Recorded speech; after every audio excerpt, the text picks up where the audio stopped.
Sunday school അധ്യാപനത്തിന്റെ വളരെ പ്രധാനപ്പെട്ട ഒരു വിഷയം. ഈ വർഷം 10 പഠിപ്പിക്കുന്നെങ്കിൽ വരുന്ന വർഷം 2 പഠിപ്പിക്കണം. ഈ വർഷം 2 പഠിപ്പിക്കുന്നെങ്കിൽ വരുന്ന വർഷം 7 പഠിപ്പിക്കണം. ഇടം കൊടുത്ത ഇടം നേടുക. ഒന്ന് പറഞ്ഞേ, ഒന്നുകൂടെ പറഞ്ഞേ. ഇത് എന്നതാ ആണ്ട് മിണ്ടാതിരിക്കുന്നു. ഒന്നുകൂടെ പറഞ്ഞേ.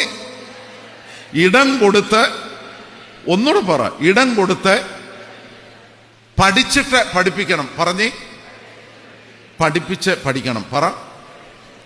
രണ്ടാമത്തെ കാര്യം, നമ്മൾ മറ്റുള്ളവരെ ഒന്ന് സഹകരിപ്പിക്കണം. സഹകരിപ്പിച്ചേ പറ്റൂ. നിങ്ങൾ ഓർക്കണേ, നമ്മുടെ എല്ലാം മനസ്സിലൊരു ചിന്തയുണ്ട്. എൻ്റെ ദൈവമേ, ഞാൻ ഹെഡ് മാസ്റ്ററായിട്ട് സേവനം അനുഷ്ഠിക്കുന്നു. എൻ്റെ ഈ ഹെഡ് മാസ്റ്റർ സ്ഥാനം പോയി കഴിഞ്ഞാൽ ഈ പള്ളിയിലെ സൺഡേ സ്കൂളിൽ നിന്ന് പോവല്ലോ. ദേ ഇങ്ങോട്ട് നോക്കിക്കുക, എൻ്റെ മുഖത്ത് നോക്കിക്കുക. അങ്ങനെയൊന്നും ഇല്ല കേട്ടോ, ഒട്ടും നിന്ന് പോകത്തില്ല. സൺഡേ സ്കൂൾ ഇതിലും ഭംഗിയായി നടക്കും എന്നോർത്ത് നിങ്ങളുടെ സേവനങ്ങളെ അല്ലെങ്കിൽ നിങ്ങളുടെ ശുശ്രൂഷകളെ വിലമതിക്കാതെ അല്ല ഞാൻ പറയുന്നത്. നിങ്ങളെല്ലാവരെയും സഹകരിച്ച് അതുപോലെ തന്നെ മറ്റുള്ളവരെ അവർക്കിടം കൊടുത്ത് ചേർത്ത് നിർത്തി. ഇപ്പം കല്യാണം കഴിച്ച് നമ്മുടെ സൺഡേ സ്കൂളിൽ ഒരു പെങ്കൊച്ചു വന്നു.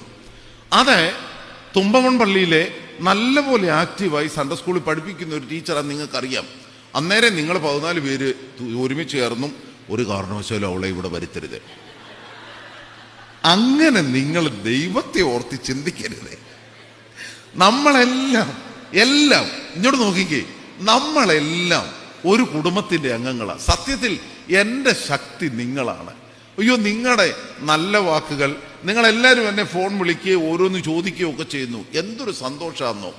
ഇതുപോലെ തന്നെ നമ്മുടെ കുഞ്ഞുങ്ങൾ, അവരുടെ വളർച്ച, അവരുടെ ആധ്യാത്മികത, അത് നിങ്ങളെ മനസ്സിൽ കണ്ടുകൊണ്ട് കഴിവതും ചേർത്ത് നിർത്തണം.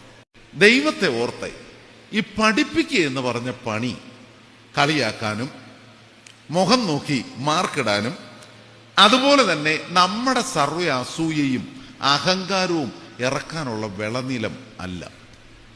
അങ്ങനെ ചെയ്യരുതേ.